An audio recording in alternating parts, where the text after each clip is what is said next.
Hey guys, welcome to Real Talk. I am starting a new video series where I will be asking my favorite professionals about their insight on the real estate market as well as how it affects me, my buyers, and my sellers.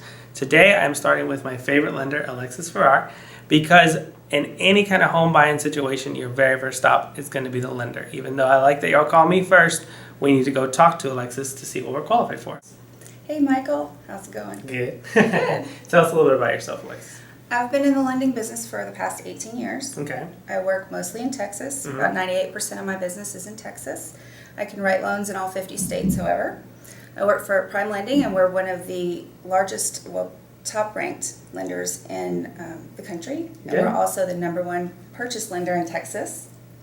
That's good. I've seen lots of changes in the past 18 years, especially the past 8, in our business with regards to government regulation. Right. We went from having none, practically, To having a lot. Yeah. Yeah. So it really has changed the landscape with regards to how we qualify people. And qualifying is, the reason I have you here today, Alexis, first, is that qualification is 100% the first thing. I get a lot of people that come up to me, hey, I like this house, 308, whatever, so-and-so street. And I want to show it to them. I know they're excited. I know I'm ready to show it to them. But pre-qualification has to come first before we even open the door. Can you tell us a little bit about pre-qualification and what all entails? Yes. So it's really simple and pretty fast. Somebody can go right to my webpage, fill out an application, take them about 10 minutes.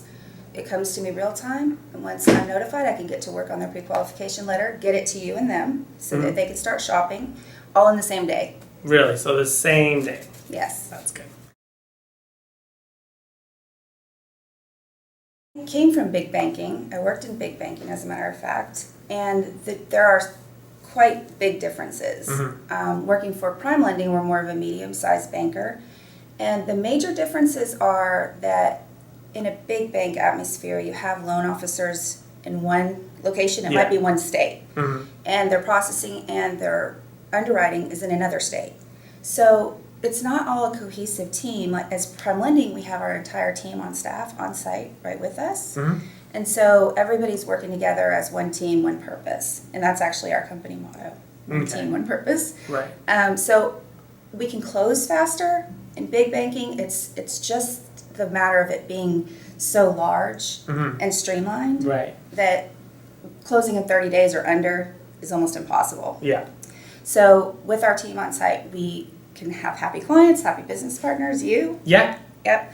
And close, you have experience with us, we close 30 days or under. Yes, we did a deal together, me and Alexis, where we were able to close a week early, our last one. Yes. And I worked with other banks with that actual buyer, and we were about 2 weeks, 3 weeks too long, and it ended up causing a deal. So Alexis has really helped me out with speed, with efficiency, with also taking care of the clients. She is there, she's in town, she's obviously local. So I didn't fly her in for this video. I go to closings. Yes, that's a very big one. So it's not just they're not just numbers on a paper. They're actual people that you get to see. So awesome. So when I have a new buyer, and they ask me what's in the qualification, because for some reason they always think the money comes from me, which is fine. I don't have the money, you have the money. You just fund every loan. Right, exactly. But what they ask is what's in the qualification involved, and I tell them 4 basic big things, kind of 3 before. One is the credit score. I always tell them that they need to have a credit score around 640. Maybe you have something around there. At least a 620. 620 or up. And the other thing is going to be proof of income, which is obviously some pay stubs they want to see. Now, I've heard that you have to be for a while at one company or at least same job industry. Is that right? Yes. We want a 2-year work history. Okay. So if you're W-2, we want the W-2s, but it changes if you're self-employed. Okay, so you have to have at least 2 years tax returns. Right. And 2 years in that business. So 2 years. If a client gets a new job tomorrow, they need to wait 2 years probably. Yes. At least, just to make sure the income's coming in there. And then the only last thing that a lot of my clients actually have problems with and differentiating is going to be the down payment and closing costs. So I explain it, and you can tell me if I have this right. I explain it like the down payment and the closing costs are kind of 2 different things, but at the end of the day, those 30 days of shopping and doing the loan, they have to have all that money. A lot of the questions are asked are how much, which I'm sure you might get on your end. What would you tell those clients that are asking how much down payment, how much closing costs, how much overall would they need? Okay, so that's specific to the kind of program that we're going to run for that client. So we still have 100% financing, but those are limited to military service members or veterans.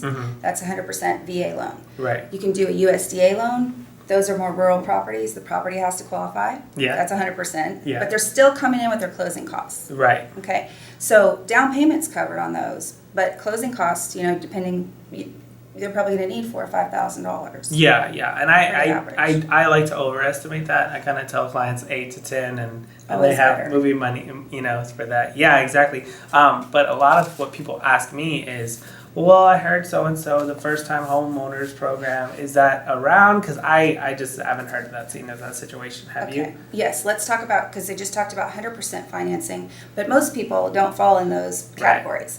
So then we have a great conventional financing. They have to qualify, okay, but 3% down. Okay. And then we go to FHA, which is 3.5% down. Right. Okay. The only difference between conventional and FHA is that the mortgage insurance on FHA stays for the life of the loan. On a conventional loan, it can drop off once they reach a certain point of equity. Okay. And mortgage insurance, how would you explain that best to the client?